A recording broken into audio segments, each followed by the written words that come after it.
As Tottenham keep atop the Premier League table warm, Arsenal finally ended their 12-game losing streak against Man City to join their North London rivals at the Summit. Chelsea win again. That's 3-3. We have got a very exciting podcast today. We're back with another one. I'm here joined with Matthew and Craig. Yeah. And of course, my name's Clive. And we're going to start off with that game that kicked off and finished yesterday as of recording. Sunday night's Sunday super special. Arsenal versus Manchester City. A very late but very welcome 1-0 win. The apprentice outdone the master. Craig, how are you feeling today after this game? I'm buzzing. No, honestly, it was a great win. Need to win the game, get that hoodoo off our back. And we played good football. It was a very tactical game. Both defensive was solid. It just took one individual moments of brilliance of tactical awareness from Arteta to make changes at the right time. It made the changes, and all the players who came on made a big impact. From Tomiyasu to Partey to Havertz. Then Havertz laid the ball off to Martinelli. Martinelli scored the winner. So I had a special shout out to Gabriel and William Saliba for keeping Haaland quiet. He kept him very quiet all game. Didn't have a shot on target all game. Let's talk about the first half in a bit more detail. So obviously, we knew from pre-match that the lineup was going to be maybe polarising to some fans. Obviously, Saka was injured and out, although the manager did say it was to be available pre-game, but that was obviously mind games from Arteta. And he picked the team that you'd probably say on the balance was the right team to go with. I think, Matthew, when you looked at that starting 11 that Arsenal had, so just to recap, we had David Raya in goal, continuing again. The back four had Ben White, Gabriel Saliba and Zinchenko, and in front of them we had George, Declan Rice and Ødegaard, and then the front three of Nketiah, Jesus and Trossard. When you saw that lineup going into the game, how did you feel looking at it, and did you think it would help Arsenal have a platform to kind of carry on what they want to do throughout the match? Just had a funny feeling through the whole game. And I think I said it a couple of recordings ago where it was like, if the best time to pick at City at the moment is going to be now. So I just had a funny feeling that a result was going to go away, whether it was going to be a hard-earned draw or maybe a cheeky win, which is exactly what happened. Mm-hmm. I know I said last time I would have had Ramsdale in goal, but if anything, having in Raya and beating Man City in that game with Raya in goal just shows like the strength and depth that you finally have. You have two starting keepers in, and your newer one has come in and arguably weathered the storm really, really well. Long may his reign continue. If he continues that into the next City game, I think it's sometime next year, that's going to be an incredible statement if you can get a result here somehow. But no, overall the team, even in the first half, did like really, really well. They weathered the storm, few shaky moments, but they kind of like weathered their attack kind of well. Saliba just showing his qualities massively, like Craig said, with just Haaland barely got a touch of the game. But he's had that for the past, 4 or 5 games where he's just not been himself. I don't know, but must be knackered from last year. But no, it was a very impressive turnaround. I will say this though, is that there's lucky that there was all men on the pitch, because like Kovacic, Ancient Kovacic, by the way, you're welcome, put in an absolutely nasty one on who was the tackle on again? Ødegaard and Declan Rice. Yeah, so to have the stones to carry on and have that mentality of like, we're not going to let this get us, let's go out there and get the win, I think just shows the character you've had so far. Because I know a lot of like pundits and everyone's questioned your start to the season so far, but getting a win like this, I think is gonna just stop those questions coming through and until the next game when we play each other. But I think the players, and not only that, the subs made a massive difference as well. It's like Tomiyasu, like even like Partey as well, doing absolutely brilliant. Martinelli getting that key goal. He likes getting key goals. He really does. And although he hasn't got like the goal tally he has so far, this is a vital one. Because we're 2 months in.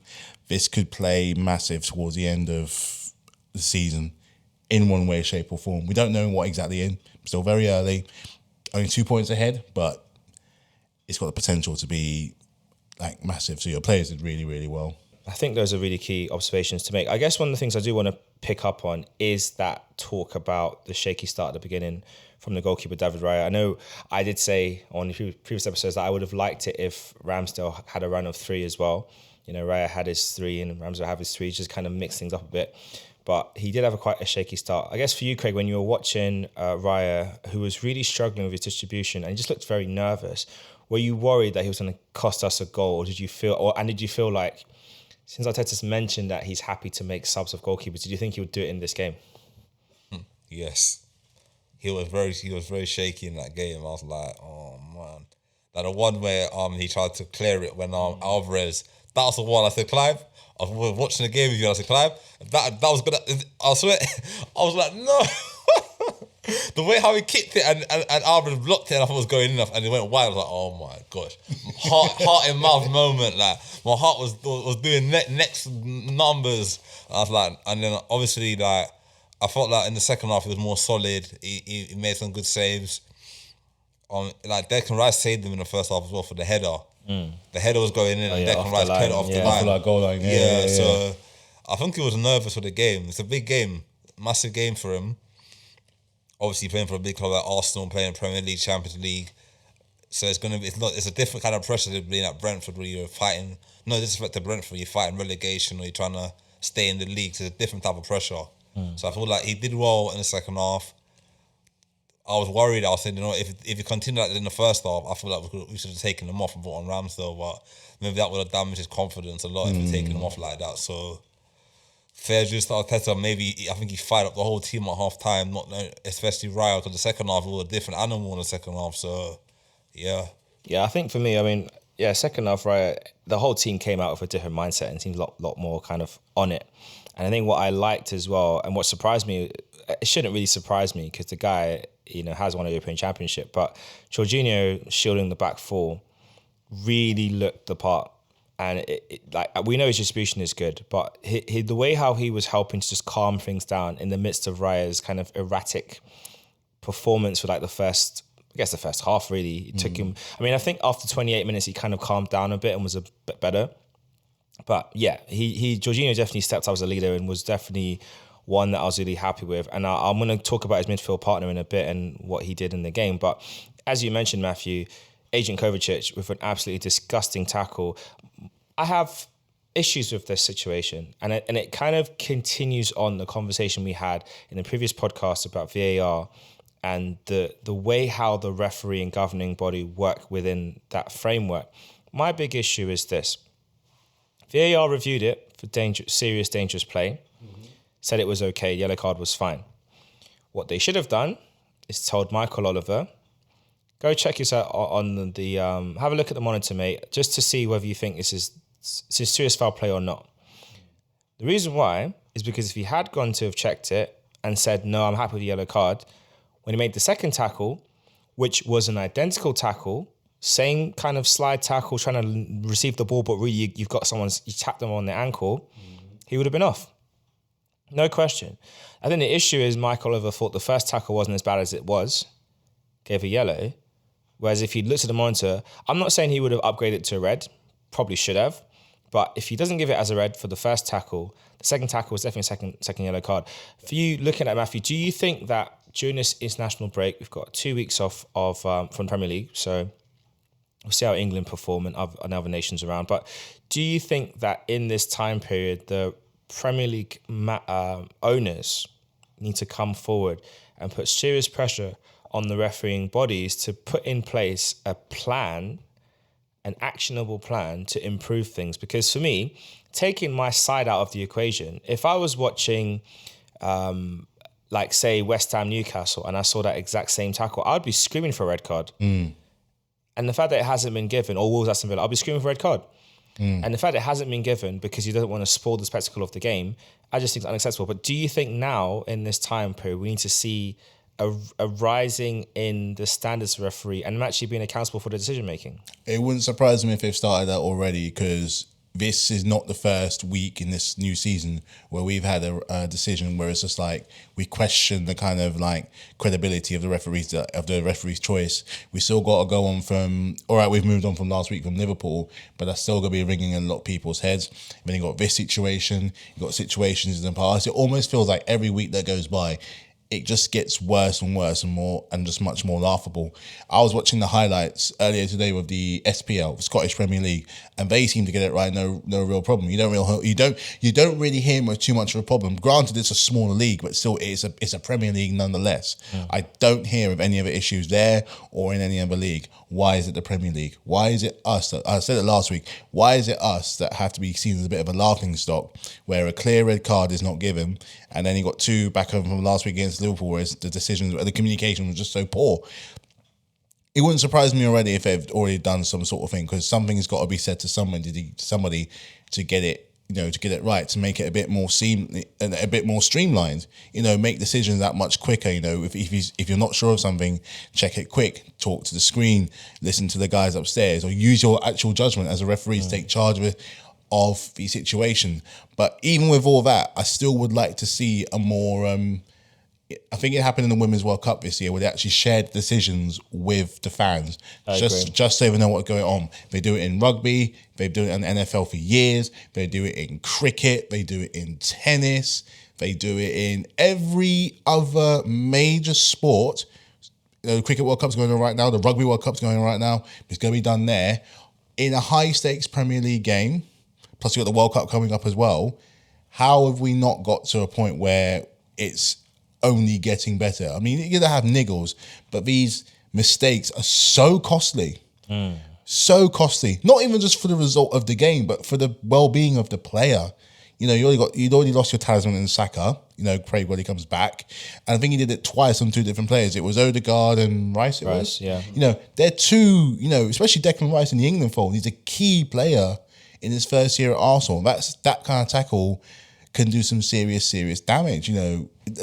Decisions aside, what about the player's well-being?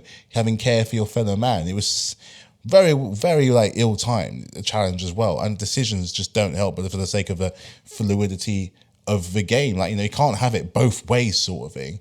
So something needs to be done. I'm still standing by the decision I make by having them share it with the fans, so at least then they know where they stand, and this it's fair across the board, because there'll be some City fans being there because I was looking at it thinking but yeah, something needs to be done. 2 weeks, our game is one of the first games back after the international break on that Saturday. If there's going to be a massive talking point, this podcast won't get peaceful. Listen, if there's a big talking point on that game, bring your popcorn. It's going to be dramatic, entertaining.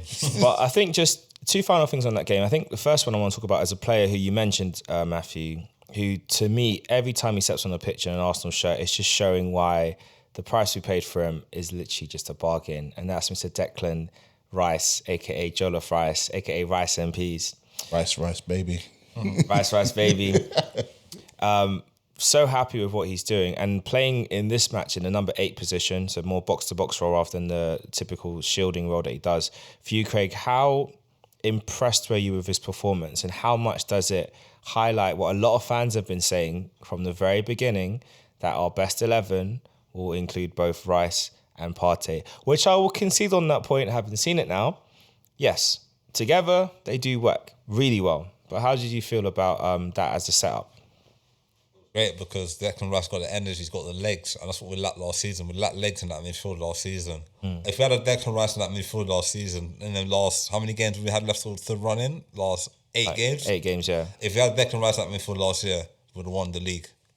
He would have stopped all them mistakes from happening, the mistakes that were made. He would have that area of calmness on the ball, that leadership. He's a leader. I don't know how much he would have helped us with holding in centre-back, but he would have made a difference. But I don't know if he would have saved us all those bad results. He would definitely be a future Arsenal captain. He'll be here for a long time. He'll definitely be a future Arsenal captain in the future. He's got leadership qualities. Even a future England captain as well when Harry Kane eventually hangs off his boots or whatever. He'll definitely be a future England captain as well. He's got the leadership qualities. I see the way how we're telling players where to go. He was not happy with Jesus yesterday when Jesus never passed him the ball in the box when he could have squared it and he'd had a tap in.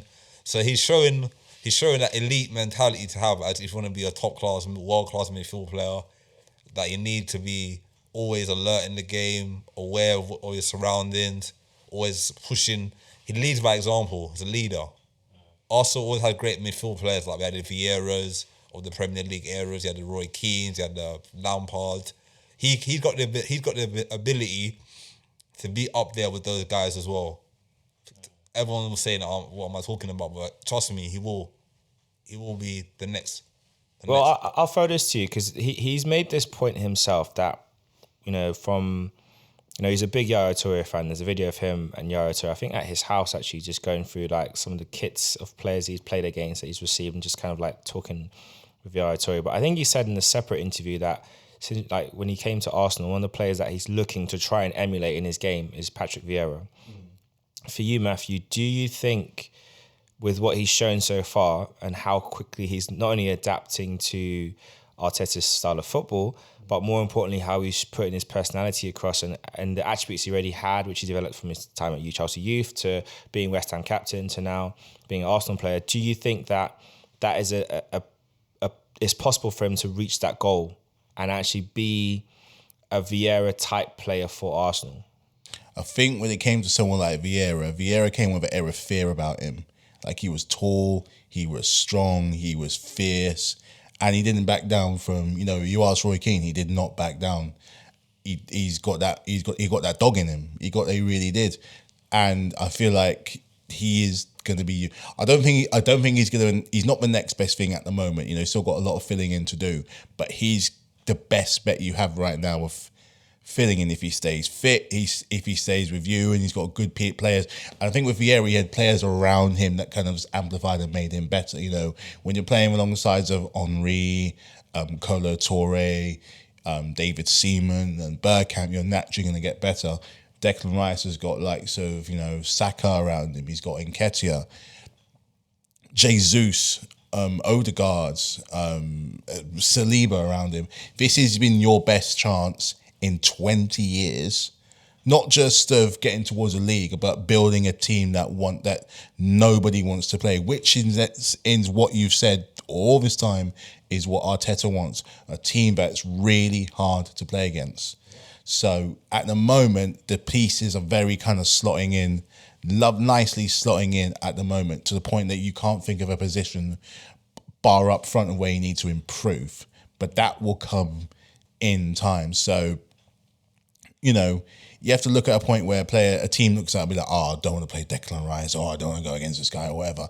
He is the best opportunity that you have. He won't be the next Vieira, no one will be the next Vieira. He's going to be the first him. So, he stays fit and he works around the system, when all being well, the season goes really well, you could be looking at multiple trophies. But I guess, do you think he could reach that level though? Not to say he'll be the next Vieira, because I think obviously every player through every era, they define themselves, and like the best players find a way to stand out. Like no one would say that Neymar is the next Ronaldinho, but you can definitely say that Neymar carried that Samba flair, which Ronaldinho lit the torch with and took it to a whole nother level, because numbers-wise, Neymar did way more. Yeah. But when you think about it in terms of like how when you reflect on them both both in terms of how you look at them as players, people will probably gravitate more towards Ronaldinho because of how he made you feel when you watched him play. Whereas with Neymar, when you actually analyse it closely, Neymar's a way better player and had a much better career. But for you, do you think that Rice could reach that level and be in that conversation of like Vieira in terms of Premier League greats? He's got all the potential to do so. All of it. And, we look at it, 10, 20 years down the line as a general, as a Premier League all-timer, he's got it all. And he's still got so much to fill in. So he's got that. He's got the potential, absolutely. 100% he's got the potential. You, Craig, are you excited to see what we're going to achieve with Declan Rice in our midfield? 100%. I think like next season, obviously Partey's getting old, Jorginho's getting old as well, so there might be a little retwig in the summer. We might get another partner for Declan Rice, maybe two midfielders in the summer again. So I think we're going to build a midfield around Odegaard and Declan Rice. But what's good with them, like you said before, with Declan Rice or Jorginho in that particular position, is that you got two commanding players. Like for as shaky as Jorginho can be, one thing I will say very early on when we started is that I thought he was going to be a future captain for us, because he's very good at commanding and telling people where he wants them to go, And that in the very first season we had him, he actually did quite well. And even towards the Champions League, his contribution was still just as important as any other player when you allow him to kind of, allow him to play out and amplify his strengths. So it's kind of weird seeing our old midfield playing in two different teams on the same game. It was really weird to watch Kovacic there and Jorginho there, because we both know how well they play together, but, such is football, I suppose. And I guess on the flip side of all this, as we're happy talking about Declan Rice, we have to look at and acknowledge Manchester City. This is their third defeat, I think, not necessarily in a row, but in all comps in different games. They lost two league games in a row now, and also losing in the Carabao Cup. Now, and I think alongside that, I have to say that this really does amplify the absence of Rodri. And I know last season when we lost Saliba to the back injury, people were saying, "Oh, look at Arsenal, bottled jobs, bottled this." But with Man City, without Rodri, the difference between winning and losing is staggering. Does this highlight the issue they've had with recruitment? Because if you look at it realistically, as you mentioned before we started recording, Calvin Phillips gets another call up for England but can't even get on the pitch. Rico Henry started ahead of him. In fact, who came on in midfield when they made the change to take off Kovacic at half-time? John Stones. Not Calvin Phillips. So do you think this is also an issue in their recruitment of not getting adequate backup for losing a player like Rodri, who to me is like Marmite? I can't stand the guy, but I respect the qualities he has on the pitch. I think Rodri's a top class player, world class player. He's good at Atletico, came to Man City, changed it. I think for the last couple of seasons, every season Man City, after they win the league, they sold their players. They sold the season when Company left, they won the league, Company left. Season after that, Aguero left. After Aguero was Sterling. Who was it? Sterling. Gundogan last season. Mahrez. So Fernandinho. They've got a lot of good players of leaders they've lost in that midfield over the years. So every season they have to be rebuilding their squad. That shows that they know what they're doing to win the league. They always rebuild all the time. But I thought this season they lost two key players. Rodri got suspended and Kevin De Bruyne. Injury. Kevin De Bruyne is a very good player, quality player. He was their best player for them last season. He supplied a lot of goals for Haaland and the rest of them to score goals. So him missing at the moment, how City kind of lost their edge, yes, I'll say a little bit, but other players have to step up and take their chance. And I feel like players like Calvin Phillips, no disrespect to him, has not taken his chance. He played against Wolves the other day, he looked lost. He hasn't played for ages. He looked lost on the pitch, didn't know what he was doing. So not being horrible, but he didn't look like he wanted to be there. Like he didn't know what he was doing. He got taken off in the game. So I feel that with Rodri, that midfield is that he's their driving force. He's the Pep in that midfield. How when Pep was to play midfield from back in the day, he's their leader and he drives the team forward. He's a fuel, man. He's a fuel. He's got energy. He just does everything for them. Yeah, and I guess when you lose a player as important as that, it's going to be very difficult to replace them positionally, but also the impact and influence they have. And I guess we'll see what happens in the next game, whether they can kind of, I guess, I don't want to say bounce back because this is Man City and they did win, the treble last season. So they're not exactly struggling for confidence or anything, but it'll be interesting to see what Pep does. Well, he'll have Rodri back, so normal service will resume. So we'll just see how it goes from there. Business as usual. But let's move across to talk about Chelsea. You won 4-1 away against Burnley. I know Burnley are not the Burnley of old, but they do play good football these days. And I think it was interesting because you went 1-0 down to start off with. A good goal by Wilson Odobert. And then, of course, you fought back an own goal. And then, your key players, one of your key generals coming up with the goods in Raheem Sterling, but, assisted by Conor Gallagher for that one. And then Cole Palmer set up Jackson, also got his own goal prior to that. But I guess for you, Matthew, as we just kind of break down the game, when you started the match and you looked at the team you went into that game with, were you happy with the 11 or would you have made any changes to it? I find it a bit surprising because, for all the good that Mudryk did in that game against Fulham, a guy like him is still going to need to start to regain his confidence. But it's still a case of, might have been one of the changes I had because he thrives on game time. And eventually something will come out, and we saw that. But at the same time, he's trying to rotate his squad. He's probably got games in mind, like the Arsenal game, maybe. I'll be only okay with this if Mudryk starts in the Arsenal game, which I think he will. I think he came off half-time against Fulham anyway. But anyway, that's one of the changes I would have made because I know a lot of fans do complain about Sterling and, his indecisiveness, which has cost us in 1 or 2 games. I know a lot of him times called for a drop. With him, he's one of my generals. So I'm going to be like, look, he's under a new system. He's under a manager that knows how to play quick attacking football, which is what Raheem Sterling is. So if anyone's going to get the goods out of him, it's going to be Poch. And we were rewarded with it with a 10 out of 10 performance.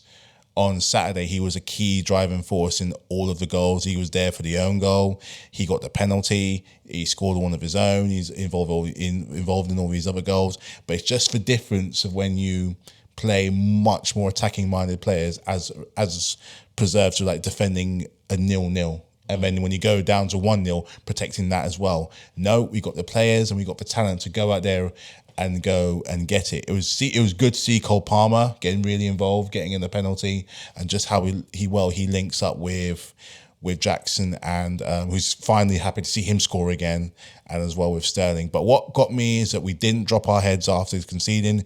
We went out for it. We went out, we fought, and I think we scored. I think this is in the calendar year, so from January to now, I think it was the first time we scored more than 3 goals. And I was just so happy with the reward, and I saw the highlights afterwards. Can you repeat that again? Because to me, that is absolutely outrageous. But go again, one more time.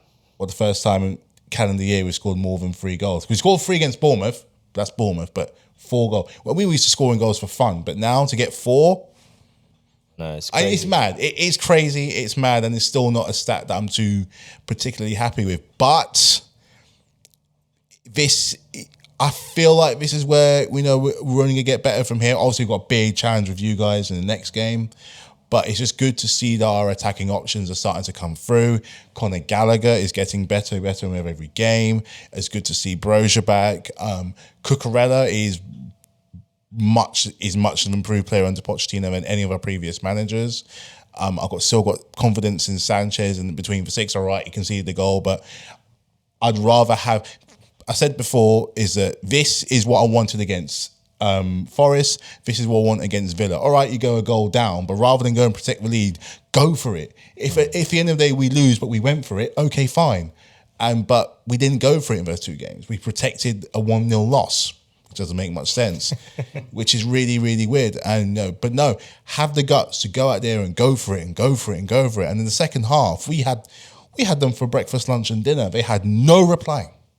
No replies. So it's a good way to end the international break and go, build up for you guys. I think it's going to be a cracking game. No, it's going to be a massive game. I think it's going to be a cracking game. I can't wait to see how it all pans out. I know I've got my interests very vested and locked, as you guys all know.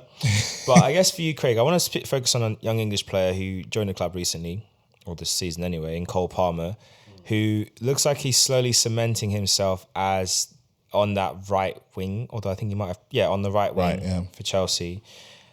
Do you think, because I remember looking at him in pre-season for Man City and I just felt like this guy is stepping into Mahrez's shoes. Obviously now we're seeing that they're using Foden out wide right. Some games and they kind of put Doku out there, other games, but it looks like Foden's more the right side for Man City.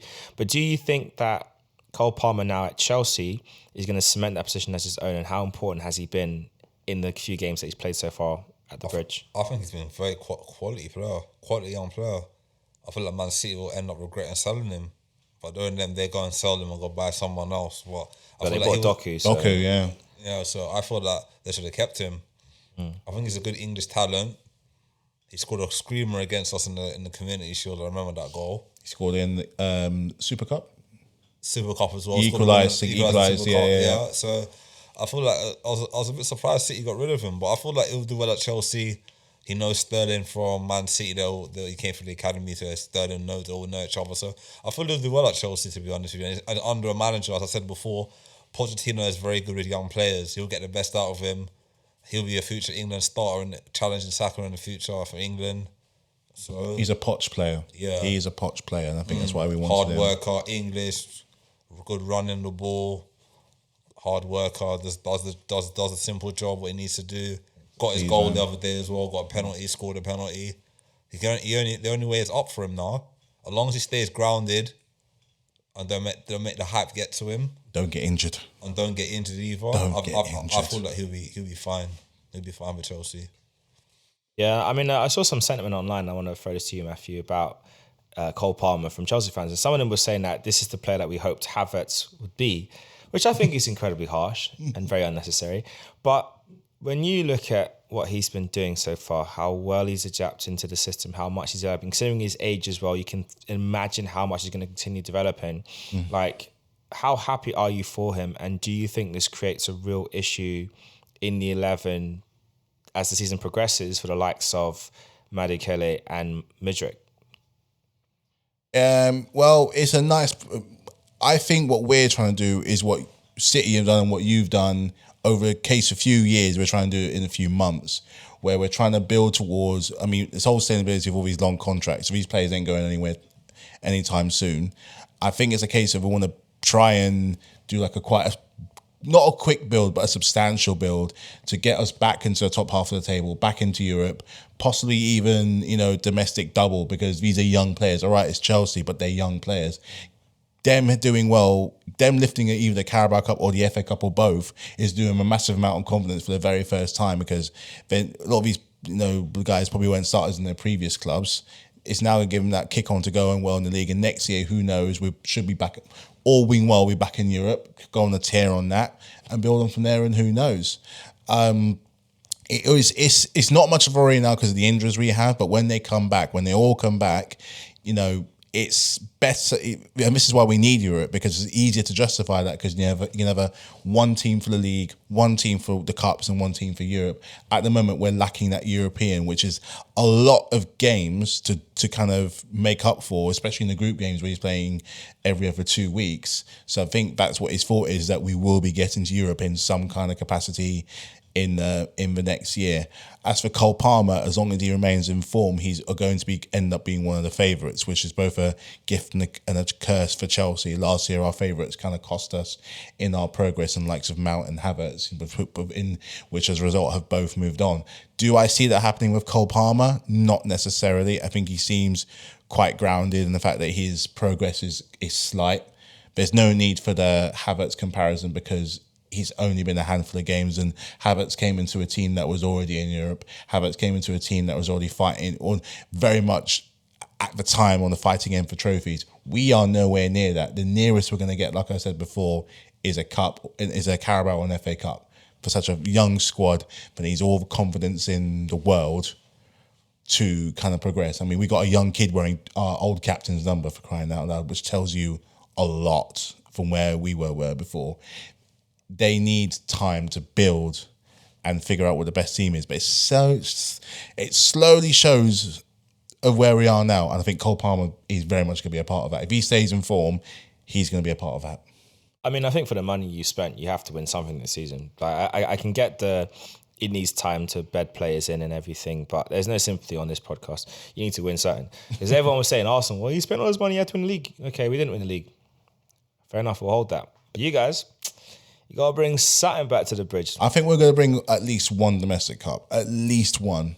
Just to get the monkey off the back, and just to kind of give them something that they look at what we achieved, in what's been a difficult 2 years. I can see a domestic cup finally coming back to the bridge. I really can. Well, we'll see. We'll see how it is. But it's good that the winning run's continuing. And that's important that you kind of build on that. And one team that will be hoping to start their own winning run with a jammy, well-earned, not necessarily well-deserved, 2-1 victory at home was Manchester United against Brentford. Scott McTominay, a.k.a. McVitie's, sometimes called McSauce by some Man United fans, not by anyone on this podcast, came up good with the goals. Really happy with his performance off the bench. To come on so late and to bag 2 goals, especially on a weekend when Man United, as a club anyway, Sir Alex Ferguson's wife had passed away. And so, there is obviously a period of mourning there over the club, and you could kind of feel that as the game was progressing, just to kind of the atmosphere just wasn't quite great at Old Trafford. And maybe there was a bit of sadness there for the loss. Maybe there was also all the other issues swirling around affecting the club. The fact that the takeover still is nothing done there, and hopefully will get resolved soon. But for you, Craig, when you look at that result, that performance, I mean, the performance was just shocking, but if you look at the result anyway, do you think Man United fans now have something to build on, or is this just a one-off and it will all come crashing down the next game? Fergie time. Fergie time. Fergie time. Oh my God, Man United always do bad for themselves, do they? They always have to scrape it to win it, hey? And in all seriousness, like, this has to be a confident boost for them to get up the table now, because they can't be conceding the goals. They've conceded the most goals. I think they conceded the most goals near the team in the bottom of the league this season. Onana's had a shocking start to the season.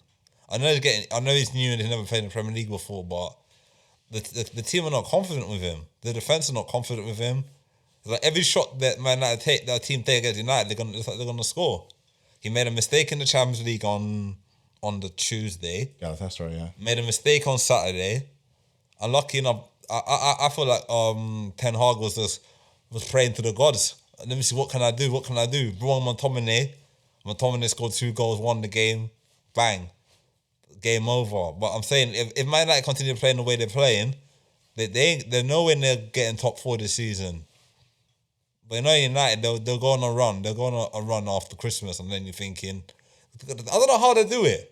Honestly, I don't know how they do it, because they'll struggle to start the season, and all of a sudden they'll just, after Christmas, they'll pick up points. They'll get to a cup semi-final, get to a final, and then you turn and look to yourself and say to yourself, how did they do that? It's always been like that for United. It has. I mean, I guess just to kind of add some numbers to what's going on with them. So Man United this season, in the 8 league games they've played so far, they've won 4, drawn none, and lost 4. So it's either you win or you lose. That's one thing they need to sort out. Let's go into that a bit more. They've only scored 9 goals in the league.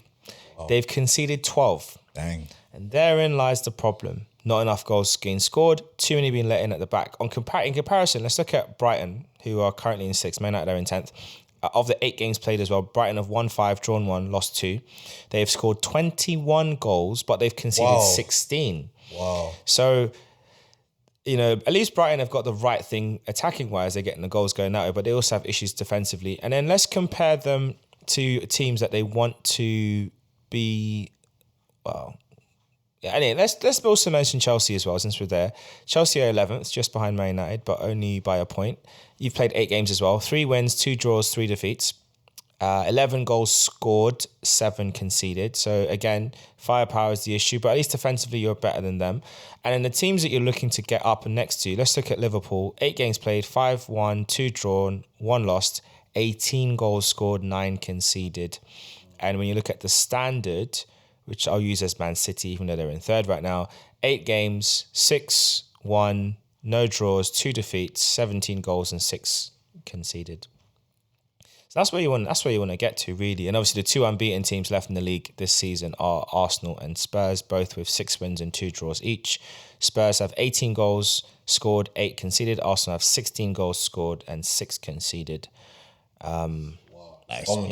And actually, our last 5 results are identical. So we both won 2, drew 1, and then won the following 2. So looks like North London, and that draw was against each other. So there you go. But I guess it's interesting looking at the numbers of it, and you can see the problems there for Man United, just not scoring enough goals and letting in far too many goals at the back. It's just not what you'd expect from them. And I was going to ask the question, was that result down to luck? Or was it down to good coaching? Because he did bring McTominay on quite late. But for you, what would you put it down to? And how do you see that going on in the next game? They rode it that time because they were terrible that game. They really were. Brentford will feel a little bit robbed, you know, both the goals coming in extra time like that. But, you know, you have to put it down to just a bit of that Man United thing. And this has always been the fear that anyone knows. If any one team who doesn't necessarily deserve it, but will always find a way to jam their way to 5, 6, 7 wins and talk of a title race like they did last year. If any team, regardless of who's in charge, it's them. They always find a way. And I said this last time, they have this just uncanny way of just jamming their way to a first few results. This is the first, there'll be more. There will be more. If they could jam against Man City, they could jam against Spurs. You just do not know. how they do it. And it had to come from a player that, probably does deserve a lot more time. Why is that? Because he represents what a Man United player is. Never give up. And, I know Fergie liked him. Fergie would have had him in this fold from like however long. He kind of represents at times the Manchester United of old, that attitude, the drive, the desire, the want to go through and win. I mean, talent-wise, you can argue, but his will, his determination, his tenacity will bring you, Anthony would kill for stuff like that. He's got the talent, but he just ain't got the drive. But whereas McTominay does. And there are times when you need it, when you're behind in a game, where sheer determination and will pull you through. It just needs to spread towards like some of the other players, and I just don't think the confidence is there. You said the defence don't trust Onana. I think Onana doesn't trust the defence. I don't think it matters who it is. But it is funny enough that two old school type defenders in Maguire and, Johnny Evans, who was last in and last won the Premier League, and they won the game. Go figure. Well, I mean, go figure, man. I think that's more down to Brentford just not going for the second goal really well in the second half. They seem to just... I don't think they were just settling for the 1-0, but because they tried lots of counter-attacks and they just poor passing, poor moves, and they had a few opportunities in the end to get that second, just kind of miskicked it, and it wasn't quite as sharp as what you'd want. But there was one moment I remember in the second half where Onana made a great save where he just tipped the ball over the box when one of the Brentford players got free in a move. And he looked around at his defence, and you could see that he wanted to shout at them, but it was almost like, what's the point? Nothing's going to change. His face was like, he just shook his head and was like, what's the point of me even shouting at you? Varane or Maguire, it makes no difference, right? It makes no difference. And as for this is one of the issues where, where do the goals normally come from if Rashford's not scoring them? You're going to get an odd one from Bruno. Yeah, you got 2 from McTominay. Might not get much more for the rest of this calendar year. When's Mount going to start chipping in? When's Anthony going to start chipping in? When he starts playing? Martial, whatever. Where are the goals coming from? I think the good news is they've got Højlund. Yeah. And for me personally, after watching this game, I think McTominay should start in the next game after the international break. They've got Sheffield United away. McTominay should start in the midfield 3. I think he's shown that he's capable of playing and should play more. I haven't always rated McTominay, but one thing you got to say about the kid, he is Man United through and through. He gets it. Another player that's new, who is a Man United fan, who was one growing up, who I think also embodies that, is Højlund. I think they've got 2 players there that get what Man United means. Rashford does, and I was a bit disappointed at how the fans reacted to his substitution in the ground, like the cheering and stuff. It's like, this is a guy that bailed you out a lot last season. Big time. I know he's going on a bit of a stinker right now, but I just think that reaction was just really poor. And they're going to need him as the season progresses because you don't have enough in your squad to do it without him. So don't boo the guy that's going to be so vital to you making it in what you want to do. Don't bite the hand that feeds you. Don't at all. And as someone funnily said online, I mean, he's probably fed half his kids in that stadium. So, True. That's true.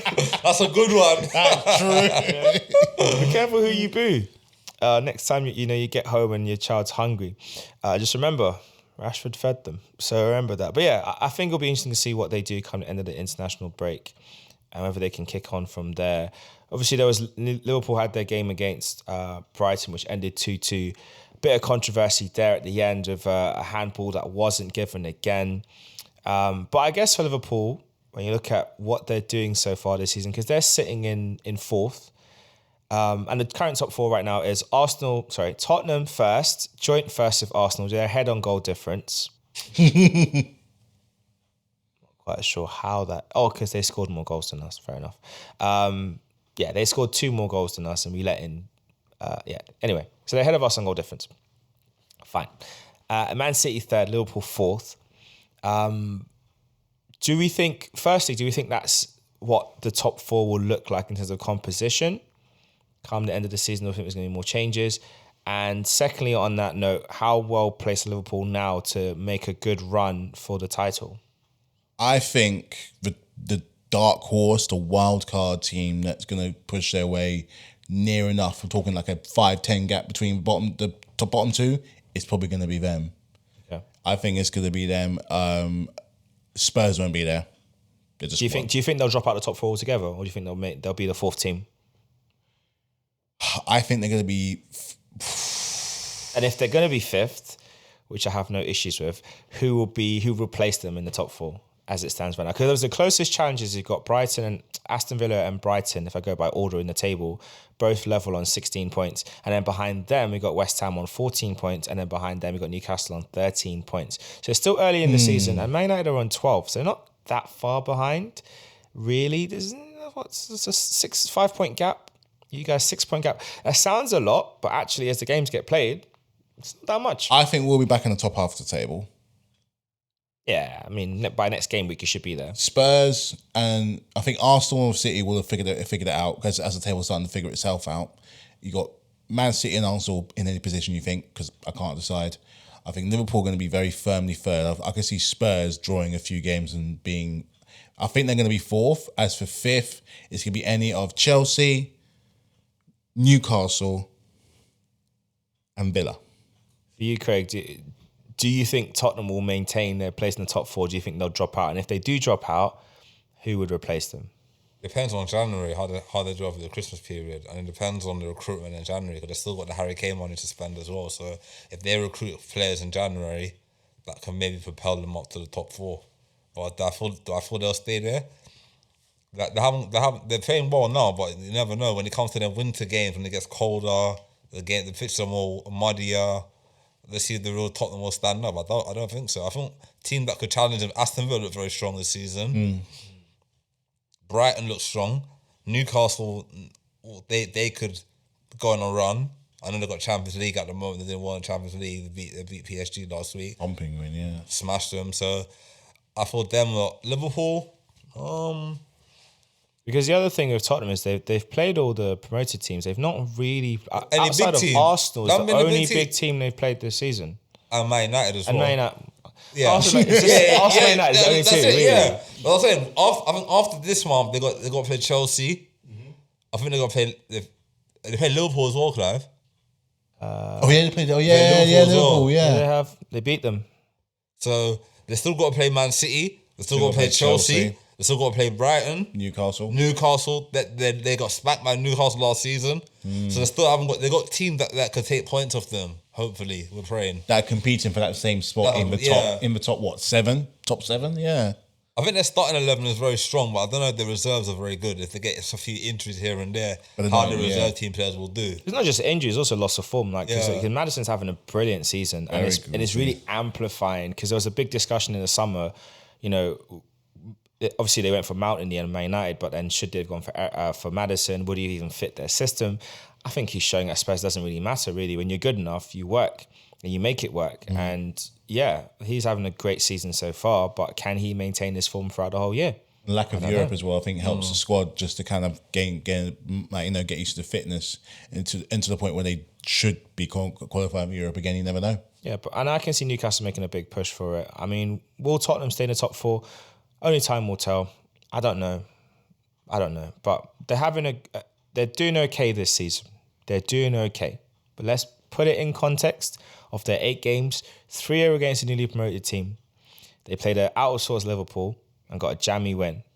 And they got a jammy draw against Arsenal, which they won, apparently. So let's just give it some proper context, yeah? So we'll see how it goes. It's going to be interesting. Matt, have you got a hot take this week for us? Champions League edition. Go for it. Champions League edition. And it's to do with Newcastle, funny enough. Ooh. I think they are going to get to the quarterfinals. Big, you know. That would mean that they're probably going to beat a really big team on the way. PSG don't count, by the way. They're not a big team. They have got it. After watching their first 2 games, in particular that one against PSG, granted, they're not the PSG of what we're used to. But if you would have told me, if I were a Newcastle fan 2 years ago, fighting relegation with my cash sheet at the helm, that 2 years later we would be beating PSG at their home ground in autumn time, I'd bite your hand off. And I just think after a very kind of sticky start, they're slowly getting into a bit of a rhythm and really managing the squads in the Premier League and the Champions League. They seem to be really kind of working it really well. I mean, the quarterfinal progress will come at a cost of the league, but time will tell. But I think they got potential to get to the quarterfinals. Yeah, I was so happy for them. Like it was weird watching that game and I love seeing how the fans were happy celebrating. It was just a fascinating experience. Great game. And I think for me, it's just interesting to see how well Eddie Howe has taken them up to this next level. And I know for us, I think last season's episodes, we did talk about whether they would look to upgrade from Eddie Howe. I know Mark was saying that he felt that eventually when they want to go to that next level, they might need to upgrade from him. But so far, Eddie Howe is showing that he's capable of punching, where you say on paper above his weight, but he's showing as a coach he's got the acumen to actually take them somewhere really interesting. Now, for me, I think the key thing will be that when that first trophy comes, if they can get, I think domestic cups this season, if they can pick up a cup this season as well, that will go a long way. I think the fans will be happy with him because they're in dreamland already. Yeah. Just everything that he's been doing since he got in charge has taken him in dreamland. But I think just for the continued progression of the project, you would want to have something tangible at the end of it. I mean, I think for them, if they get a quarterfinal Champions League run, top 4 Premier League, I think that's a great season. And you could just end it there and be like, okay, that's great. We'll build on that again. I think he would want, and maybe the fans not necessarily, but I think the ownership might say, okay, we want a bit more. Yeah. If you give it, because I don't know what their long-term planning is. And the way how they've done their transfers already, they've shown us that they're going for a kind of their version of a self-sustained model. And they've been very clever in how they've bought players and how much they pay for them. And in particular, the age of the players they're buying and their potential and how they fit what they want to do. It's been very, very smart recruitment. You just look at it and wonder, okay, do they make that big jump gamble signing? Like, for example, would they, come January, make a big push for Mbappe? And I'm not saying Mbappe will go to Newcastle. I'm not saying that. But I'm just saying, would they make that offer just to say to everyone, look, mean business. We're looking at a different level here, especially if they get back in the top 4 and they are, let's say that they're within 6 points of first. Would they conceivably think, oh, you know what? Let's make an offer to him. The only issue they have to go with the financial fair play because they can sort that out though. They're obviously you have to earn a certain amount of money revenue wise for you to get players. True. It's not like back in the day when Chelsea came through and they're buying every Tom, Dick and Harry in the world. Can't do that anymore. They've changed the way financial fair play has changed the rules and all that. True. I mean, they can announce a new sponsor. Yeah. Like Man City do all the time. That would cover it. All them charges. Well, still not been charged. It's not very quiet. Well, they're not found guilty yet, but it's definitely implicated. But yeah, we'll see how it goes. I think that's a decent shout for the week. I guess this is the final thing for us. Let's look at the games that's coming up after the international break and what predictions we have. We'll start off with the first game, and that is going to be Liverpool versus Everton at Anfield on Saturday 21st. Derby day. 3-1 Liverpool. 3-0 Liverpool. Liverpool win for me. Bournemouth, Wolves at Bournemouth. Wolves win. 2-1 Wolves. Bournemouth haven't won a game, have they? No. The only couple of clubs haven't won. Wow. Actually, but Wolves have been pretty good. I'm going Wolves as well. 2-1 Wolves. Okay, and then next up, Brentford, Burnley at the G-Tech Community Stadium, Brentford. 3-1 Brentford. Draw. Man City, Brighton at the Etihad. 2-2. You know what? 2-2. I don't think they're going to win. I think Brighton are going to be on it. I'll take a draw, but I think Haaland will bag a hat-trick. I doubt it. Will Rodri be back? Yeah, I think Haaland will bag a hat-trick because he hasn't scored for a number of Maybe games. 4-2 Man City. And they'll win. Newcastle, Crystal Palace at St James's Park. 3-1 Palace. 3-1 Newcastle, sorry. 2-0 Newcastle. Yeah, Newcastle have been on it, man. I can see them getting a good 4-1. Forest versus Luton at the City Ground, Nottingham. 2-1 Forest. Forest. I'm gonna say Luton's gonna win a game. Ooh. One away already. So. 2-1 Luton win. We'll skip our own game. Sheffield United versus Manchester United. at Bramall Lane. 4-0 United. I'm going to say 2-0 Sheffield United. Bearing in mind, Sheffield United have not won a single game this season. They've lost 4 on the bounce. Come on, you're saying Sheffield. Sheffield Come will on, do the job. Blades. We'll see about that. Then Aston Villa, West Ham at Villa Park. Draw. West Ham for me. And then last game on the restart, Spurs versus Fulham at the Tottenham Hotspur Stadium. I want to draw, but I think Tottenham will win that game. 3-1. Fulham have struggled this season. They've done well in the league this season, so they're lacking a striker at the moment, I would say. 2-1 Spurs. 2-1 Spurs. And then we'll do it for the fun of it. Chelsea versus Arsenal. What we saying? You go first. I think 3-2 Arsenal. You ain't going to have it your own way. 3-2 Arsenal. I'm going to say a cheeky Nicholas Jackson 1-0. 1-0 to the Chelsea. I think we're going to beat you. I'm going to say 3-1. I think you'll score, but we'll beat you away from home. And if not, it'll be a 1-0 again. Up the Chelsea. I'll take the that. arse.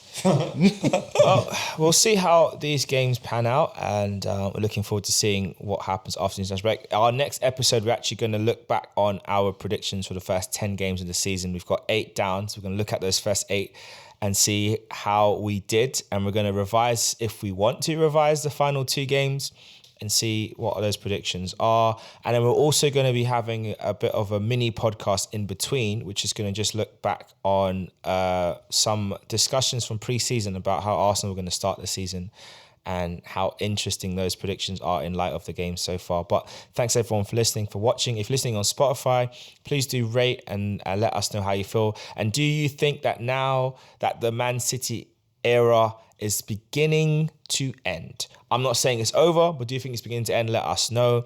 Are you excited for the international break, or do you wish that there'll be less international football? And we'll be back with another one very soon. Take care. Peace. Peace.